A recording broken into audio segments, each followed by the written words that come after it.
In the heart of an old forest, a soft murmur filled the air. A crowd of birds had gathered in a large clearing, their feathers glowing like living jewels under the golden light of morning. They came from every corner of the world, some shy, some proud, and all unsure. The air felt thick with anticipation, as if the forest itself was holding its breath. From the shadows, a regal bird appeared, the hoopoe. Her feathers shimmered with earthy colors, and her eyes spoke of countless journeys. She perched on a stone at the center and raised her crest, calling for silence. "My friends," she began, her voice calm yet strong, "we are scattered and lost, but there is hope. Beyond the 7 valleys lies the Simorgh, the King of Kings, the answer to all we seek. Alone, none of us can reach him, but together we might find the strength." A wave of doubt swept through the birds. The sparrow, small and trembling, hopped forward. "But the journey is dangerous," she said. "I am too small and weak. How can I possibly make it?" The peacock, his feathers a dazzling mix of emerald and blue, strutted into the circle. "Why should I leave my life of beauty and comfort? What can a king give me that I don't already have?" The nightingale, perched on a low branch, sighed.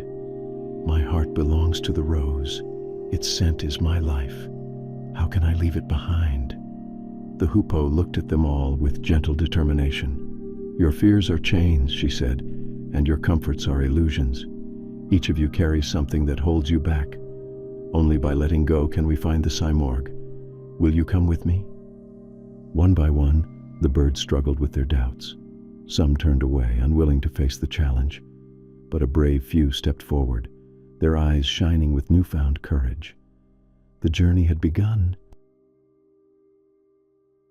The Valley of Quest stretched before them like an endless desert of sand and stone. The sun burned above, and the wind whispered of far-off lands.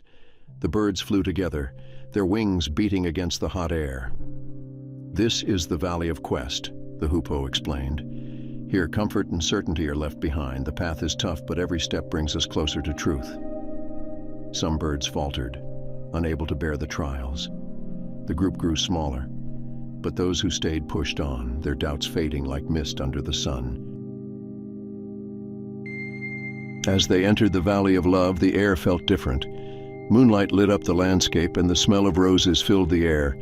The birds were overwhelmed by a deep, aching longing. "Love consumes everything," the hoopoe said. "Here, reason gives way, and the heart takes the lead." The nightingale hesitated, her eyes fixed on a single rose. "How can I leave this?" she whispered. "It's my whole world." The hoopoe's gaze was kind but firm. "True love doesn't bind, it frees. Let go, and you will find a greater beauty." With great pain, the nightingale turned away, her sad song echoing through the valley. In the Valley of Knowledge, they were surrounded by towering scrolls and ancient books. The air was heavy with the weight of wisdom and the humbling truth of how little they knew.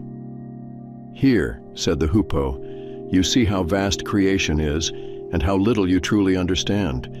The parrot perched on a scroll, scanning its delicate writing.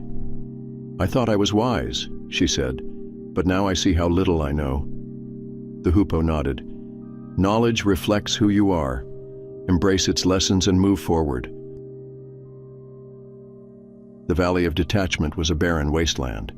The birds felt stripped of all they held dear, possessions, desires, even their sense of self.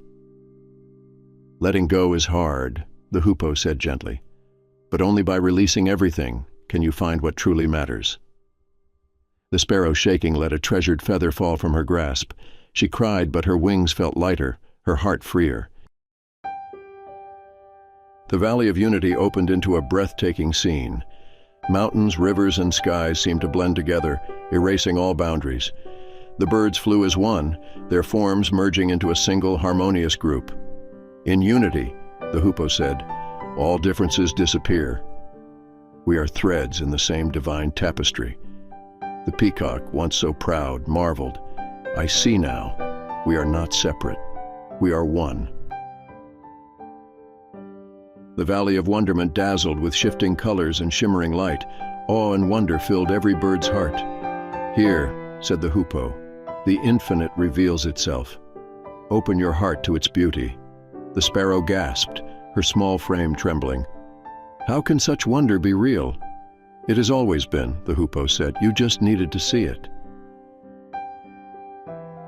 In the valley of poverty and annihilation, the birds became light, their forms fading into the air. "This is the final step," the hoopoe whispered. "To find the divine, you must lose yourself." The peacock asked softly, "Am I still me?" "You are more than you ever were," the hoopoe replied. "You are infinite." When the birds emerged from the light, they stood before a mirror. In its reflection, they saw not themselves, but a single being, 30 birds united as one. "The Simorgh," the hoopoe whispered, her voice full of awe.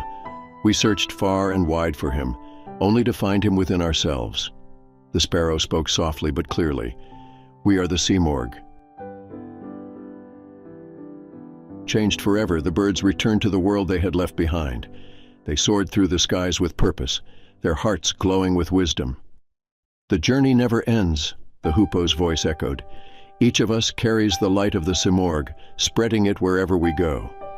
As they disappeared into the horizon, their trail of light remained, a guide for others to follow. This story was inspired by The Conference of the Birds in mythical Attar, by the great Persian poet Attar of Nishapur. If you enjoyed this story and would like to hear more narratives like this, please like, share, and subscribe to our channel. Your support helps us bring more timeless tales to life.